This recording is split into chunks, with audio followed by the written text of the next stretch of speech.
SJC-11593, Commonwealth v. Carl B. Liebenow, Jr.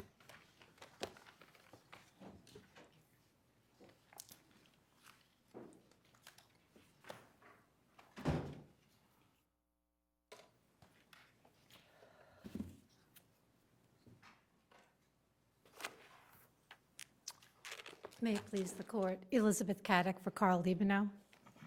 There is no such crime as larceny by negligence. Larceny is a specific intent crime, and a reasonable person standard has no place in the prosecution of such a crime. In this case, the Appeals Court of Massachusetts is the only state in the country, the only court in the country that has held that a person can be convicted of larceny as specific intent crime when they honestly believed that property was abandoned simply because the trier of fact believed that a reasonable person had to also have believed that the property was abandoned. So is this a common law issue, a constitutional issue, a statutory issue? How would you classify it? Well, it's a constitutional issue in that you have a constitutional right to only be convicted of a crime with proof beyond a reasonable doubt of every element. And if the element, which it is in larceny, is specific intent, and Liebenow was not proved guilty of having the specific intent to deprive an owner of his property because he believed honestly that the property was abandoned, then he should not have been convicted, and so that's an unconstitutional conviction. The court doesn't have to reach a constitutional issue here because it really is a case of dicta making the trial judge find that he had to also find that Liebenow's honest belief was reasonable. The statute, there's nothing wrong with the statute. The statute is fine, very clear. It's based on the common law larceny, where you have to have a felonious intent, a specific intent to steal. What happened was in 1977, case law introduced into its wording on honest belief the word reasonable with no reason behind it. It's never been discussed. It's never been the holding of a case. The case has never looked at the issue in this case, whether someone's honest belief that property was abandoned or his honest belief that he was taking his own property or had some right to it had to also be reasonable. I take it the judge could conclude that it was not an honest belief because it was so unreasonable that it couldn't possibly be an honest belief. Sure, absolutely. There's no question that reasonableness has a play in a trial based on someone claiming Credibility. I mean, it affects credibility. Exactly. If it's someone's assertion that they thought this was abandoned is so unreasonable that the jury doesn't believe the defendant, then of course reasonableness has a part in the conviction, but still the focus is on the defendant's honest belief. Did the judge here make a finding that the defendant had an honest belief? Or, I mean, it seems to me that he said that the presence of the no trespassing sign put you on notice that the property was not for you to take. Your honest belief at that point would not be relevant. So I can't really tell from that whether the judge made a finding as to whether or not he had an honest belief, but that wasn't, that wasn't going to do the trick. Exactly. We don't know. I had, up until the oral argument before the appeals court, thought that what he was saying was, sure, you had an honest belief, but it's not relevant because it was unreasonable. What the appeals court, initially the majority and then the minority, felt is that he was stating, or it could be interpreted as him stating, I don't have to reach the issue whether you honestly believed it or not because it would be irrelevant. And so what It was unreasonable objectively. Right, and so that what the posture of the case was that the trier of fact instructed themselves incorrectly as to the law, so the conviction should be vacated and remanded for a new trial. I believe that there's enough in the record to show that, in fact, he was not proved guilty beyond a reasonable doubt and should just have the decision vacated and dismissed, at sentencing, even the prosecutor, in recommending probation, 6 months probation, said this will stop Mr. Liebenow from going on to private property, taking property that he thinks is abandoned. So he wasn't arguing that his belief that it was abandoned shouldn't be believed. He was saying we have to stop him from going on to private property. The court also just punished him with a $300 fine, which is more in keeping with a civil trespass as opposed to a criminal going and taking property and then lying on the stand about it, saying, I thought it was abandoned. So you say the remedy is a new trial? I say the remedy is vacating and dismissing because he wasn't proved guilty beyond a reasonable doubt, although in the alternative, if this court Or finds... vacating the conviction? Yeah. And then sending it back for a new trial, or sending it back to Judge Ruthberg for a new Dismissal. finding? For dismissal of the conviction, right. But Okay, and then, but I mean, why would it not go back to the same judge and say, there's an error with regard to the instruction of what you instructed yourself, no need to try the case again, you just need to make a new finding? that could be too. Initially I argued that there's enough for this court to just say there wasn't enough proof of guilt, and the judge's words are enough to find that he did not have the specific intent to steal, and just, order that he not be retried. But in the alternative, if this court finds, as the majority did in the appeals court case, that he didn't need to reach that, but he misunderstood the law, it would be the same as a jury being improperly instructed on the law so that the conviction's vacated and remanded for a new Right, but the trial. difference is that we can't bring a jury back to decide, Right. but we could bring a judge back Right. to decide. Yes, We yeah. have to hurry up, though, because he's going to retire. Assuming the judge is still there, assuming the judge remembers the case and can, right, so. I don't know whether I need to go any further as far as the issue that the law has been misinterpreted. It's receiving stolen property, it's very clear in the instruction that it has to be specific intent. Absolutely, and No reasonable belief in there. absolutely, and that's the law. That was the law at common law, and that's the law in other states. And so when you analogize to larceny, which has a greater mens rea of specific intent instead of knowledge, there's absolutely no rational reason, or to use the word of the day, no reasonable reason to have a reasonable person standard for a specific intent crime, but to specifically say in the case law and the jury instruction to the jury, a reasonable person may have known the property was stolen, but it's this defendant's intent that is the only thing you're to consider, and that's exactly what should have occurred in this case and should occur in any case dealing with larceny when there's a claim of right. But now your position is that with regard to abandoned property, it would be an affirmative defense, it would have to be raised at some level by the defendant in order for the Commonwealth to have the burden to disprove it? I would say that this court's holdings do discuss this as an affirmative defense. Some commentators say it's really not, like Lefebvre says, it's really not an affirmative defense. It's just saying to the Commonwealth, you can't prove that I had the necessary intent required because the property was abandoned. It really doesn't matter what it's called because at least in Got to this, raise the issue, though. it has to be raised. In other cases, it can be raised by the evidence in the Commonwealth's own evidence. I mean, there are cases where the defendant doesn't have to testify, but the police say, oh, just like in this case, the police officer said, oh, he told me he thought it was abandoned. Or even Lufkin, the contractor who stopped him, and Liebenow immediately said, oh, I just took some junk steel.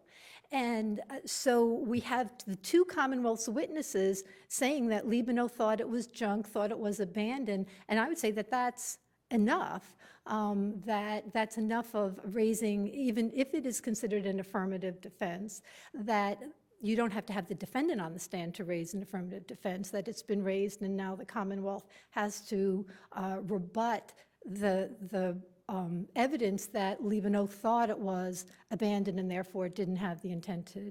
And part of that rebuttal could be literally the unreasonableness of his alleged belief, because that casts doubt on its credibility.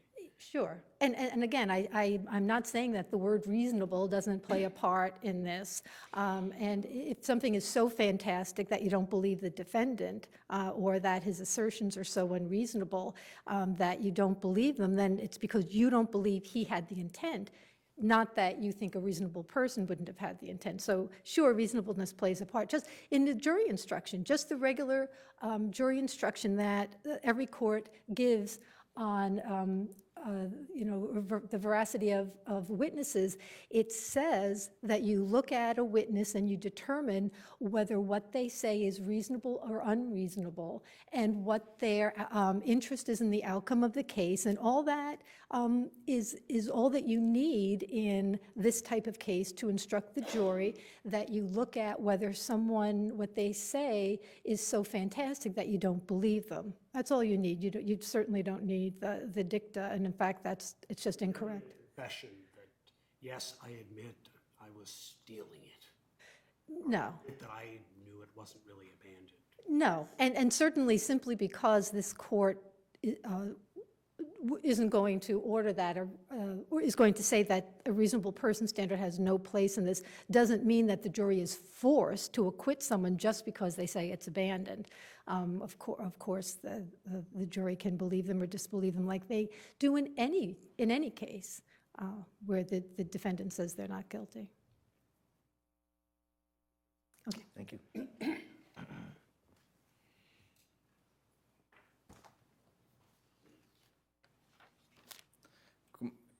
Good morning. May it please the court, John Bossé for the Commonwealth.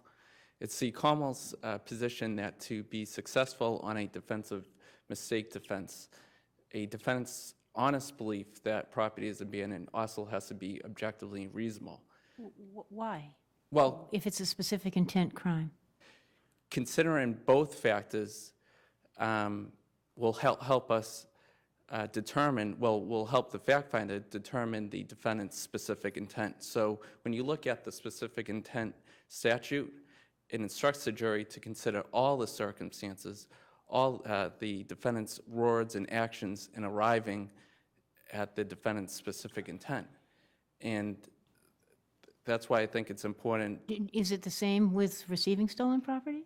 Well, with receiving stolen property, when you first look at the jury instruction, no, it's not the same. But then when you read on in the receiving stolen property instruction, it actually instructs the jury to it states for you, the jury, to make a reasonable determination based upon whether you can draw an inference based upon all the facts and evidence that the defendant knew the property was stolen. So it actually uses the word reasonableness. But that's okay. I mean, that's sort of what Justice Cordy's talking about, I think. That is, in making a judgment whether somebody specifically thought it was abandoned or thought that he owned it, you can assess whether that alleged thinking was reasonable in the circumstances in figuring out whether it happened.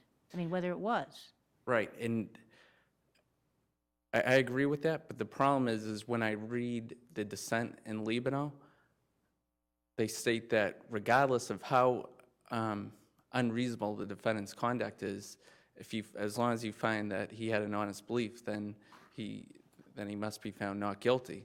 But you could So- have somebody who wasn't mentally stable, and, it was in the circumstances, he really believed it, but it was objectively off the wall. Right, Well, where's the specific intent?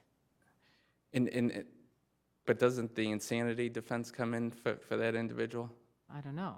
I would say it does, that the You have somebody proper, who's just unbalanced, who honestly, go Go Yeah, ahead. no, I'm just saying, I don't think that the insanity defense does come in, because it's Okay. not that he doesn't appreciate the wrongfulness of his act. He really thinks he owns this stuff, or that he really, really, really believes it was abandoned, as much as everybody else in the world would know that wasn't true. Right, but in a circumstance like the case, Mr. Liebenow's case, I think it's too easy for a defendant to get on the stand and say, well, I honestly believed it was stolen, but you have to view that belief from the objective circumstances. You don't have to believe him that he really believed it. I mean, if you think that this individual, had all of these warnings and so forth, and proceeded notwithstanding that, and behaved in a way that it just can fly in the face of what you think is, you could just think the guy is not telling the truth. Right, so you're saying leave it up to argument and, yeah. An assessment And of the I- credibility of the witness, an assessment of the credibility of, Right. And I agree with that, but the problem is the jury instructions that would result from the dissent's view in Liebenow, that regardless of how unreasonable his conduct is, you must find him not guilty. Yeah, it's not clear. Yeah. I didn't think it was totally clear whether the dissent was saying even that the jury would be unable to conclude that the defendant wasn't telling the truth because it was just so unreasonable. I can't believe that's what the dissent meant. To me, I got that impression from the last paragraph of Justice Milkey's dissent. But if but if they're not going to take such a drastic view, then I understand that. Yeah, leave it up to argument. I get that. I'm not sure if I understand your argument. Is it your view that larceny is not a specific intent crime? It is. It is, okay. And therefore, we follow the common law with regard to making larceny a specific intent crime. So if it's a specific intent crime, and if a person, and you must intend to take property that's not your own, correct? And if you do not have that intent because you think that somebody has abandoned that property, even if you're utterly foolish in having that thought, how can you be found guilty? Well, I think you can, yeah. If the defendant simply gets on the stand and testifies and says, I honestly believe that it was abandoned, and then he receives an instruction saying that, all right, you heard testimony that the defendant testified he honestly believed it was abandoned, but even if that's unreasonable, objectively unreasonable, then he's entitled to be found not guilty. Not entitled to be, but Well, you may, in determining whether he had the intent to steal, you may consider the reasonableness of his belief, but ultimately he is guilty only if you find that he intended to steal, which means that he intended to take property that was not abandoned. But if you don't instruct the jury as to consider the objective reasonableness, I don't know how they get at the credibility, how they determine the credibility of the defendant's honest belief. How do they do that generally? I mean, they assess credibility factors rather than looking to what somebody else in those circumstances might have been. I mean, you can sometimes do that, but in other cases like this one, isn't the focus on credibility rather than some objective standard that might apply? And isn't that what fact finders do? Yes, I would say it's both. Right, but in this case, I mean, literally, if the judge had said, there was a no trespassing sign there, right there, and therefore I discount your statement that you honestly believed that this was abandoned property, or I don't accept it, or I conclude don't that credit you it. did not have an honest belief, because there was a no trespassing sign right there. I mean, that would be a perfectly appropriate finding. Here, the court said your honest belief is irrelevant, and that's not quite right. If the circumstances had been, which this case isn't, but someone in his position is testifying and testifies further about why, yeah, there's a sign there, but they always say, oh, go ahead. And other people say, I mean, even then, I mean, it's not an objective person. It's whether you actually believe him based on the other circumstances. I mean, that's where you're left, wouldn't it be? Yeah. All right. No, Without further questions, then, we thank you. thank you. Thanks.